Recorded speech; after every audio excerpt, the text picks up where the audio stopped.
McCoy, and I'm going to do psychoanalysis theory. Hello. Hi. Hi, Amy. What brings you in today? I guess my anxiety is really what's been going on. Okay. Are there any specific things that trigger your anxiety? Yeah, a lot. Okay. But I feel like people in my life are triggering it a lot for me right now because of like expectations I'm not meeting.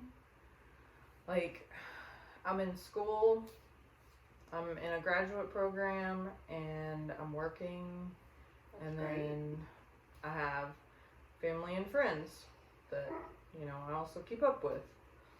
And I'm feeling a lot of pressure from them to be more available than I can be. Okay. And it leaves me with like this heavy, weighted down feeling of all of these expectations that are there, and then I have school expectations, and like those are priority. So these are just extra things that I just keep feeling, and they just stay there. Do you ever not feel pressure from anything? At the moment, I feel pressure from most things, I guess, most aspects of my life. There are some people that I don't feel that pressure with. And then there's some, honestly, probably like half the people in my life I feel like are contributing to this like buildup of I'm not meeting their expectations, and then I have this other half that's like that pressure doesn't come from them. So Okay.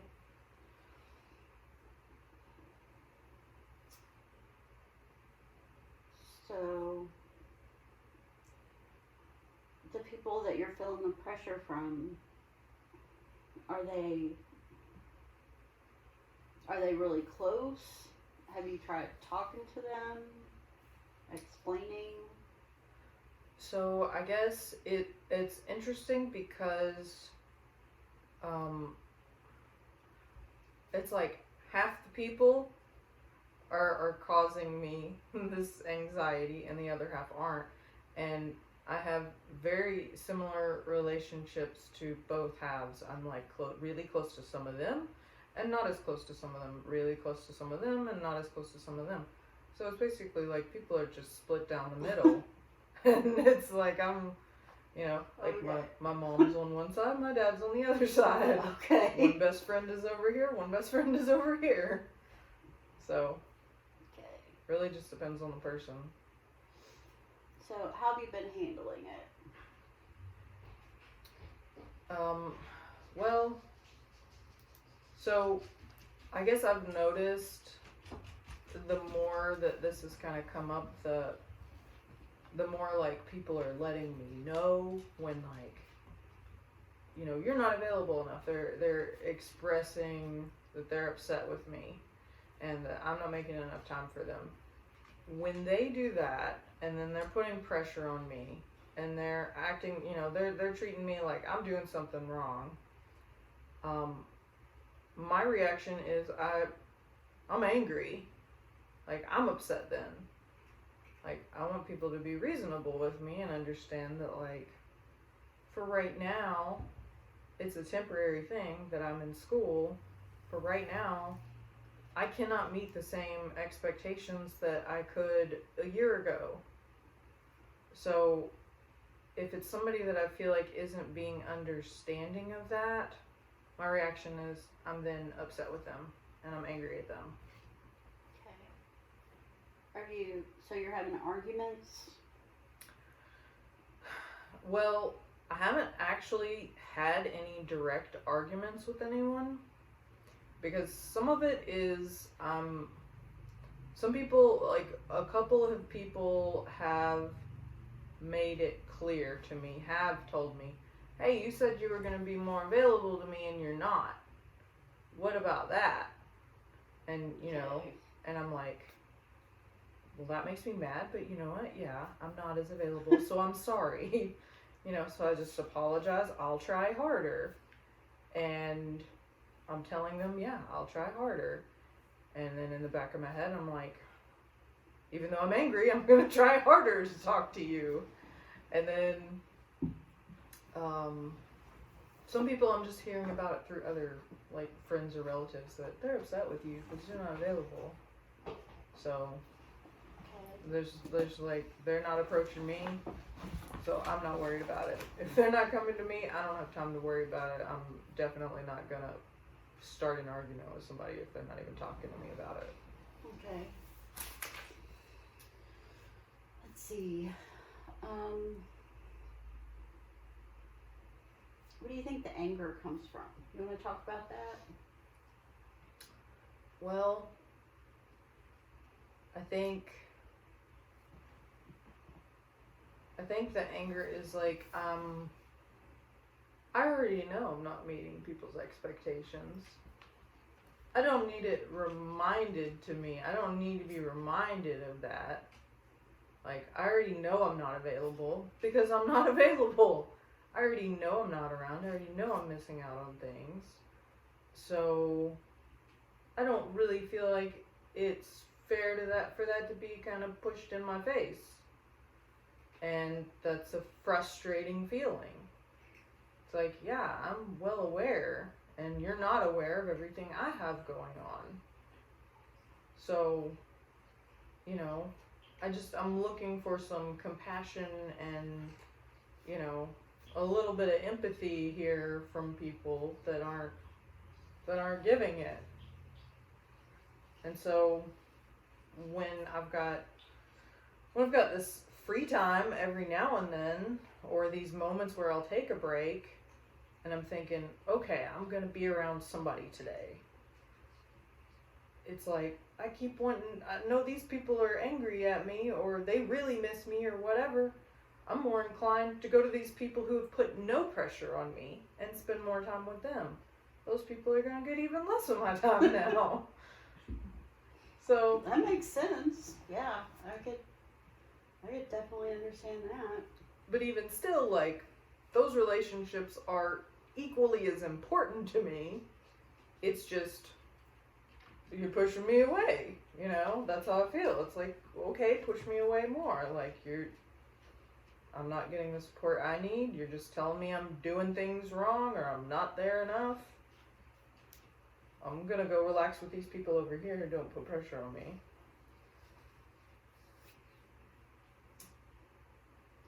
It sounds to me like you're spread really thin. Yeah, I definitely feel like that. Sometimes I don't even feel like I have time to respond to a text message.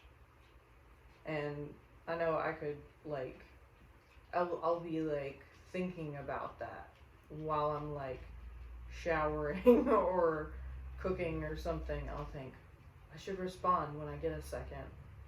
But I'm, like, trying to multitask and do something else. So. What is it?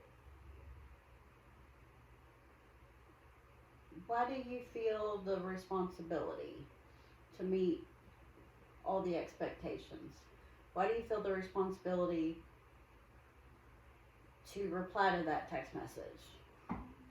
I think it's kind of like like a deep-rooted feeling of, like, responsibility towards people. Like, they expect me to be reliable. They expect me to be available.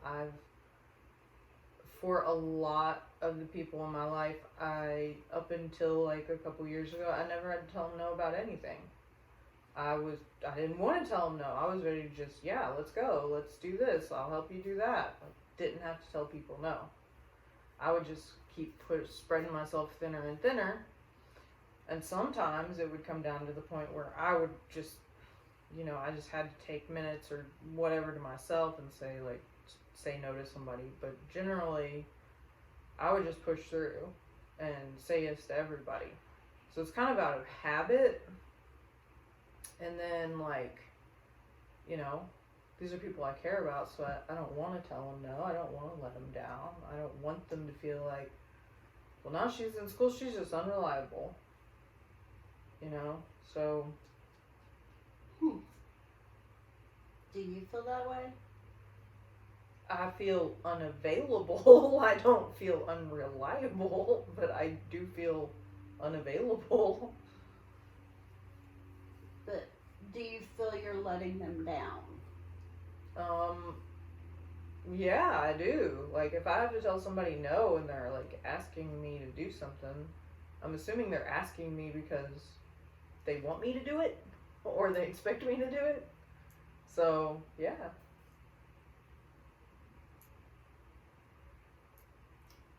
So,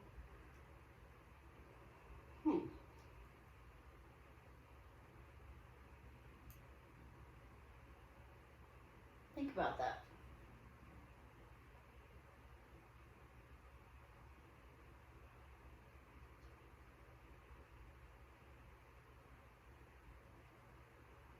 That's just how I am. Every time somebody asks you to do something, you feel obligated to say yes. Either I want to say yes or I feel obligated. It's one of two things. Either I want to say it or I do feel obligated. It really just depends on the situation.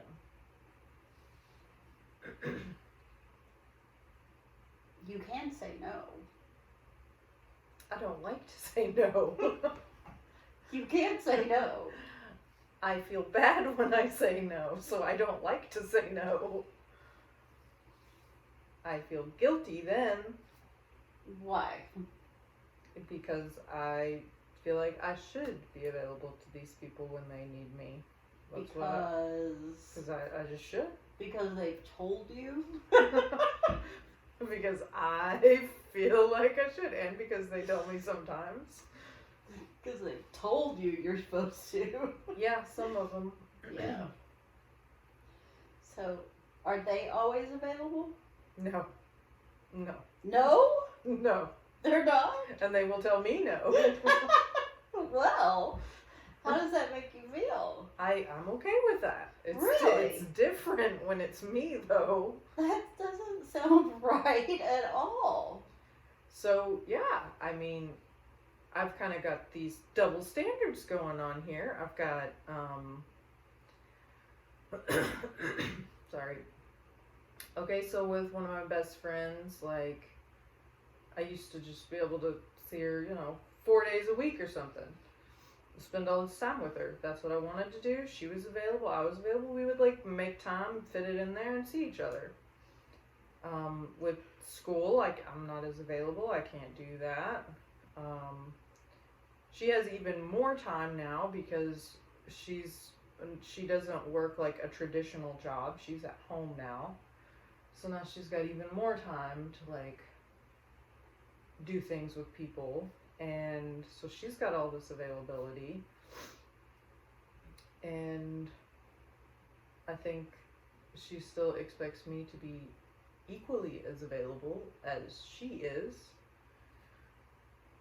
When the fact is, like, there have been plenty of times where I have a little bit of time and I've reached out to her and she said, oh, I've got these plans, or I don't know, maybe, I'll let you know.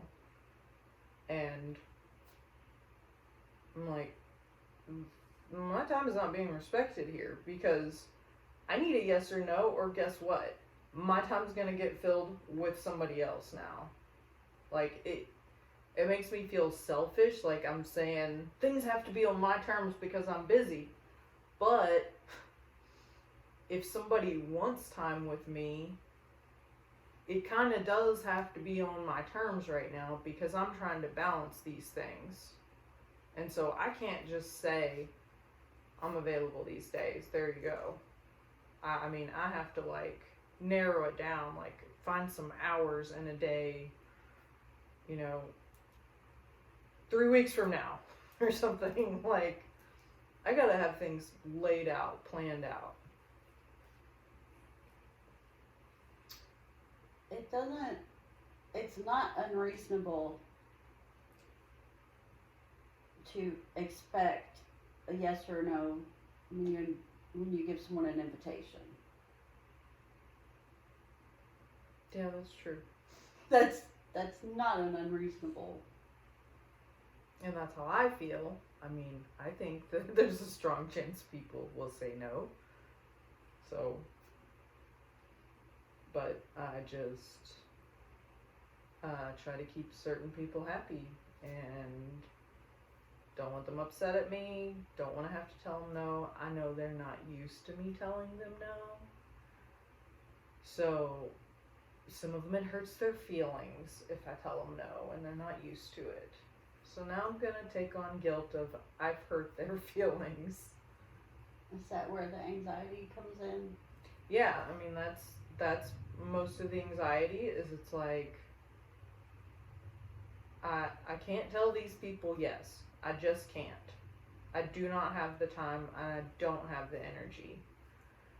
So I'm telling them no, and either it's people that are going to be understanding, or it's going to be people that I know already have a problem with it, and they're going to be offended, they're going to get upset. So now I feel guilt, and I feel this heaviness on my shoulders, like, that's just great. And now they're going to ask me to do something next week, and guess what? I'm going to have to tell them no again. And so there's like an anticipation of, I'm going to have to tell them no next time too, so... I mean, I joked with some of them and said, I'll tell you yes in like 2 years. Like, just wait around 2 years and my answer will be yes. Probably. So, you know. Maybe. We'll see if I have a job and I'm too busy then, but I'm like, I'm going to keep saying no for like 2 years, so sorry guys. Did they respond? I mean, they laughed. Okay. Well, that's something. So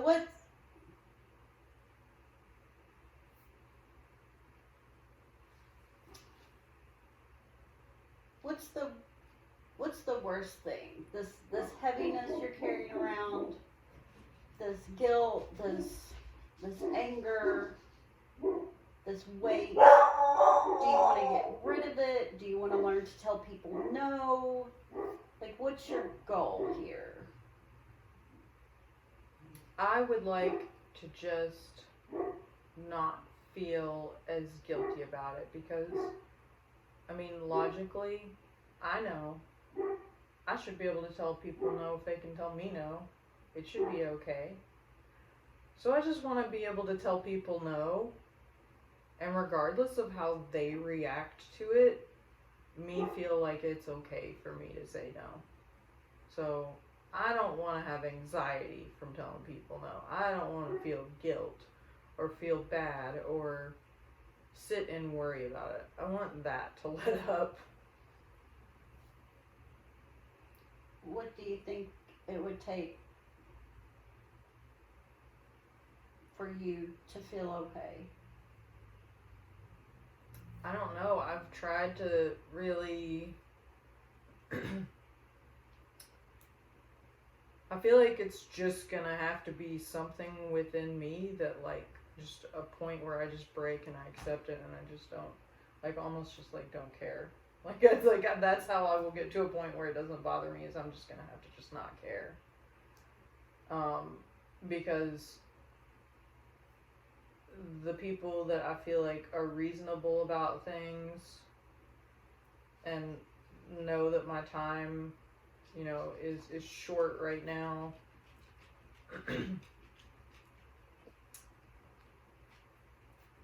I have them, and they're being 100% supportive, and then I have the people that get upset with me, and they say they're 100% supportive, but on some level, like, they're like, well, I'm still a little bit selfish, like, I still want Amy time, so, you know, even though I'm rooting you on, I'd rather you be doing something with me than doing your homework. And I just want I want to be able to tell people no and not feel bad about it. What do you think the difference is between the two groups? I've thought about that a lot too, and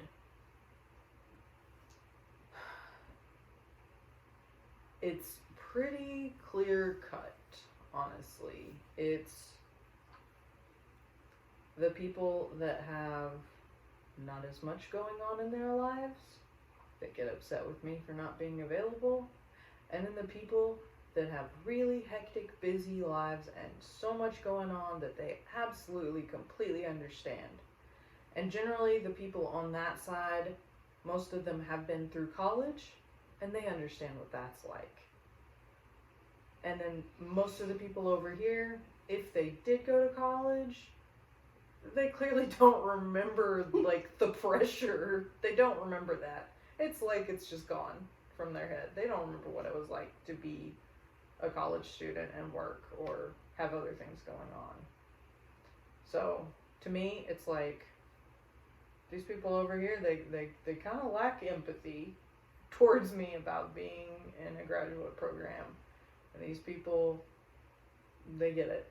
Because they've gone through it recently, or they have their own version of an equally busy life as mine.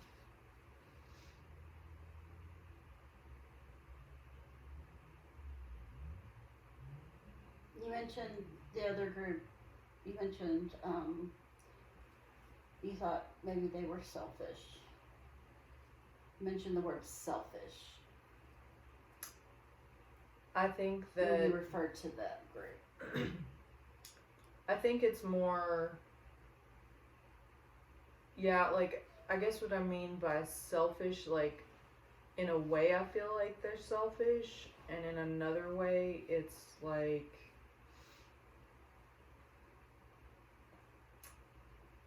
they just want to get what they want. They just want it their way. So, like, I feel like they're being selfish, as in, like, they're worrying about themselves and what they want, and they're not thinking about me and what I need to do or what I want. They're just focused on themselves. They're just being self-centered.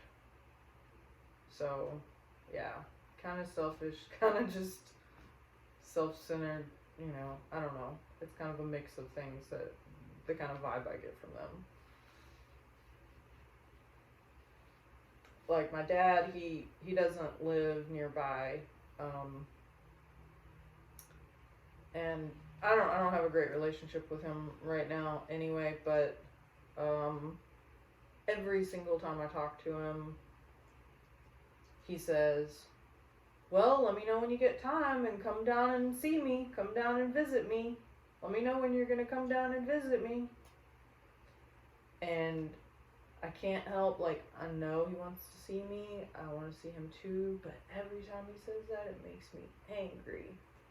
Because he doesn't work, he has no real responsibilities where he lives.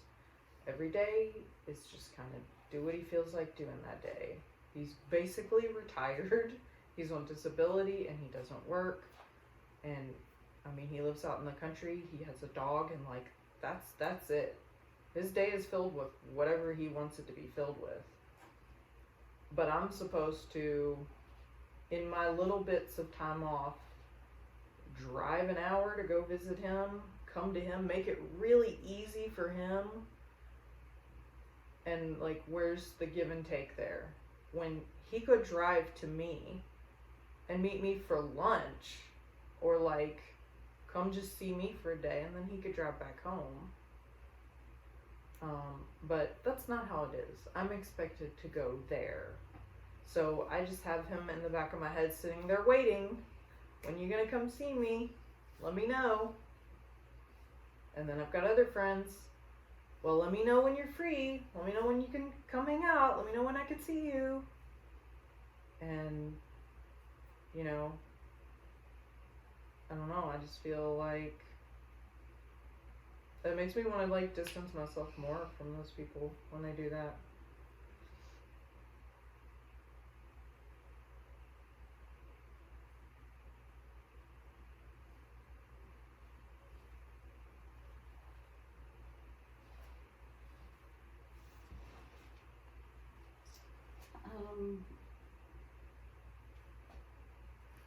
What do you do for self-care? Sometimes it's just stare at a wall for a few minutes. I don't think that counts as self-care. I don't think that counts at all. It makes me feel better. Sometimes it's just watching TV, watching something stupid on TV that I can just zone out to. That's like the easy one. That's the easy self-care thing to do. Or drive around and listen to music. I like that.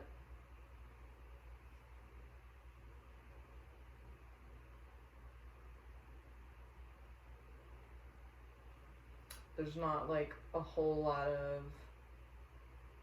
I guess, self-care that I feel like I have time to do. So I'm kind of limited in what, you know, I like doing art, I like drawing, and I like painting. And those, for me, when I'm really into them, they really absorb a good chunk of my time. So I don't feel like I can like really let myself get into a project like that, because it's gonna take up more time than I have for my bit of self-care. So it's easier for me to just say, I'll just watch a movie and then, you know, get back to what I need to do. Or I'll watch TV for a while.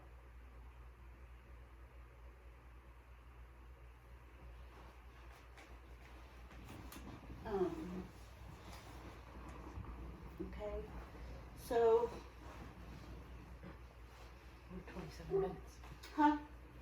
27 minutes. 27 minutes. Okay. All right. So,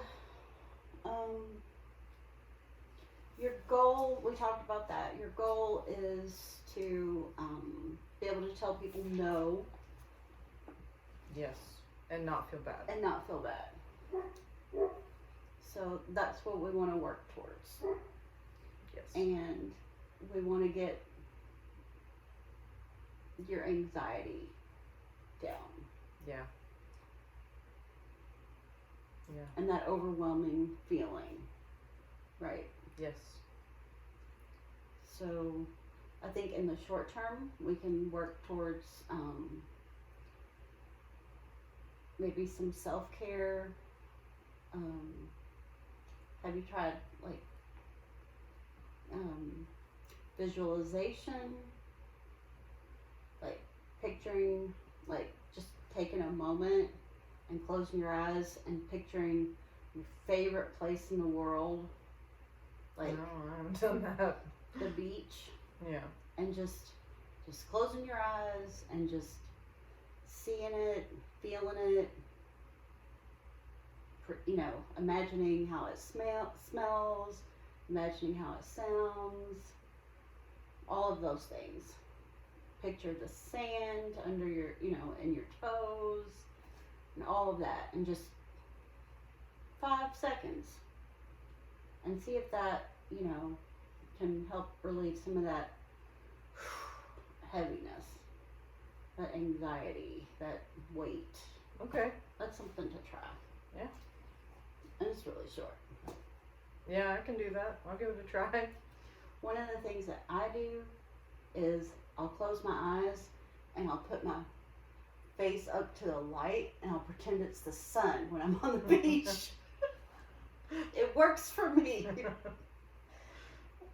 As far as working towards telling people no without feeling guilty, that's going to take some time, especially since you feel so like you owe everybody something and they owe you nothing.